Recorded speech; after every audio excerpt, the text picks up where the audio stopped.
Thiruvananthapuram medical കോളേജിലെ ശസ്ത്രക്രിയാ പ്രതിസന്ധിയിൽ താൽക്കാലിക പരിഹാരം. ഹൈദരാബാദിൽ നിന്നും വിമാനമാർഗം ഉപകരണങ്ങൾ ആശുപത്രിയിൽ എത്തിച്ചു. അതേസമയം KGM-CTA-യും BJP-യും തിരുവനന്തപുരം മെഡിക്കൽ കോളേജിൽ പ്രതിഷേധ മാർച്ച് നടത്തി.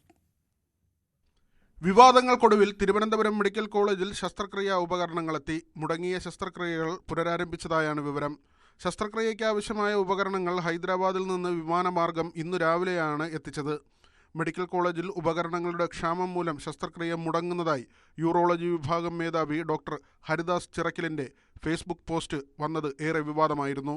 ഇതേ തുടർന്നായിരുന്നു സർക്കാരിന്റെ അടിയന്തര ഇടപെടലുണ്ടായത്. ഡോക്ടറുടെ തുറന്ന പറച്ചിലിൽ വിദഗ്ധ സമിതിയുടെ അന്വേഷണം തുടരുകയാണ്.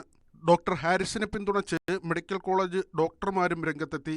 അതേസമയം തിരുവനന്തപുരം മെഡിക്കൽ കോളേജിലേക്ക് BJP പ്രതിഷേധ മാർച്ച് നടത്തി.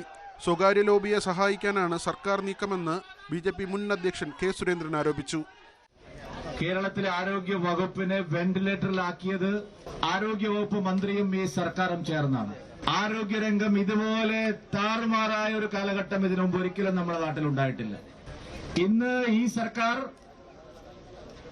സ്വകാര്യ ആശുപത്രി ലോബിക്ക് വേണ്ടി മാത്രമാണ് അവരുടെ എല്ലാ നിലപാടുകളും എടുക്കുന്നത്. ഹാരിസ് ചിറക്കലിന്റെ വെളിപ്പെടുത്തലിനെ കുറിച്ച് Alappuzha medical college principal doctor B. Padmakumar അധ്യക്ഷനായ 4-അംഗ സമിതിയാണ് അന്വേഷിക്കുന്നത്. ശസ്ത്രക്രിയാ ഉപകരണങ്ങൾ വാങ്ങുന്നതിലടക്കം വീഴ്ച ഉണ്ടായെന്നാണ് പ്രാഥമിക കണ്ടെത്തൽ. ഡോക്ടേഴ്സ് ദിനമായ ഇന്ന് തിരുവനന്തപുരം മെഡിക്കൽ കോളേജിൽ KGM-CTA പ്രതിഷേധിച്ചു. അമിത ജോലിഭാരം കണക്കിലെടുത്ത് ഡോക്ടർമാരുടെ എണ്ണം കൂട്ടണമെന്നും ശമ്പള പരിഷ്കരണം നടത്തണമെന്നും ആവശ്യപ്പെട്ടായിരുന്നു പ്രതിഷേധം. ന്യൂസ് 18 തിരുവനന്തപുരം. രാജ്യത്തെ ഏറ്റവും നല്ല ആരോഗ്യ മേഖലയെ തെറ്റായി ചിത്രീകരിക്കുന്നുവെന്ന് മുഖ്യമന്ത്രി. ഡോക്ടർ ഹാരിസ് തെറ്റായ ഒരാളാണെന്ന് ആരും പറയുന്നില്ല. പക്ഷേ ആരോഗ്യമേഖലയെ തെറ്റായി ചിത്രീകരിക്കാൻ അദ്ദേഹം കാരണമായി.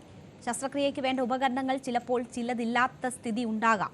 വളരെ വേഗം തന്നെ അത്തരം ഉപകരണങ്ങൾ വാങ്ങി നൽകാറുണ്ടെന്നും കണ്ണൂരിൽ മേഖലാതല അവലോകന യോഗത്തിൽ മുഖ്യമന്ത്രി പറഞ്ഞു.